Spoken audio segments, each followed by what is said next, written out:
1. آبشار ایگوآسو.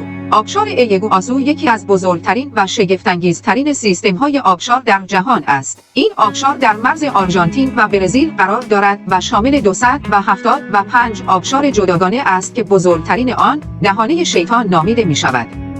این مکان با جنگل‌های انبوه احاطه شده و بازدید کنندگان می‌توانند از مسیرها و نقاط دیدنی متعدد برای تماشای مناظر خیره کننده استفاده کنند.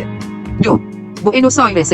پایتخت آرژانتین، بوئنوس آیرس به خاطر فرهنگ پرجنب و جوش، تاریخ غنی و معماری اروپایی‌اش شناخته می‌شود. از جاذبه‌های آن می‌توان به محله رنگارنگ لابوتا، منطقه تاریخی سن تولمو و قبرستان مجلل ریکولتا اشاره کرد. بازدید کنندگان می‌توانند از نمایش‌های تانگو، غذاهای لذیذ آرژانتینی و زندگی شبانه شاداب لذت ببرند. 3. یخچال پرتو موراینه. یخچال پرتو موراینه در پارک ملی یخچال‌های طبیعی واقع شده و یکی از معدود یخچال‌هایی است که هنوز در حال پیشرفت است. بازدید کنندگان می‌توانند با قایق‌های تفریحی به نزدیکترین نقطه به یخچال بروند یا از مسیرهای مشخص برای تماشای پانوراما استفاده کنند. دیدن تکه‌های یخ بزرگ که به آب‌های فیروزه‌ای می‌افتند تجربه‌ای بی‌نظیر است. 4. مندوزا. مندوزا به عنوان کشور شراب آرژانتین شناخته می شود و به خاطر شراب‌های مالبه و مناظر خیره کننده آن معروف است. بازدید کنندگان می توانند از تاکستان‌ها بازدید کرده در تست شراب‌ها شرکت کنند و از غذاهای خوشمزه لذت ببرند. 5.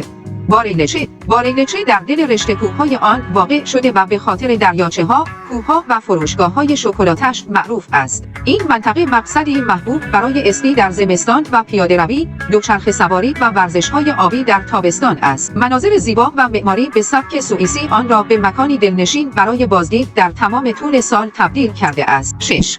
سالتا و خوخوی. استان‌های سالتا و خوخوی به خاطر مناظر دراماتیک و فرهنگ بومی خود شناخته می‌شوند. بازدید کنندگان می‌توانند تپه‌های رنگارنگ کبرادادال هوماه آکا، دشت‌های نمکی سالیناسه گرانده و شهرهای استعماری زیبا را کشف کنند. این منطقه غنی از تاریخ است و نگاهی منحصر به فرد به فرهنگ آرژانتینی ارائه می‌دهد. 7. دلتا تگره. دلتا تگره که در شمال بوئنوس آیرس واقع شده، شبکه‌ای از آبراه‌ها و جزایر است که می‌توان با قایق آن را کشف کرد. بازدید کنندگان می‌توانند از سواری‌های زیبا لذت ببرند، به بازارهای هنری سر بزنند و از سرسبزی لذت ببرند. این مکان فرار عالی از شلوغی شهر است. 8. اوشوایا. شهر جنوبی ترین در جهان، دروازه‌ای به پارک ملی تیرا دل فوگو و قطب جنوب است. بازدید کنندگان می توانند از مناظر، حیات وحش و مسیرهای پیاده‌روی لذت ببرند و با قایق سواری در کانال بیگول، شیرهای دریایی و پنگوئن‌ها را ببینند. 9. پامپاس. مشهور به دشت‌های وسیع و زمین‌های کشاورزی، بازدید کنندگان می‌توانند با فرهنگ گاچو آشنا شوند، سوارکاری کنند و در استعانسیاها بمانند و به سبک زندگی روستایی آرژانتین شوند. 10. الچالتن. پایتخت پیاده‌روی آرژانتین، مناظر زیبای کوه فیتزروی و مسیرهای پیاده‌روی متعددی را ارائه می‌دهد. این روستا به عنوان پایگاهی برای ماجراجویی‌های بیرونی مانند پیاده‌روی، صخره‌نوردی و عکاسی در پاتاگونیا عمل می‌کند.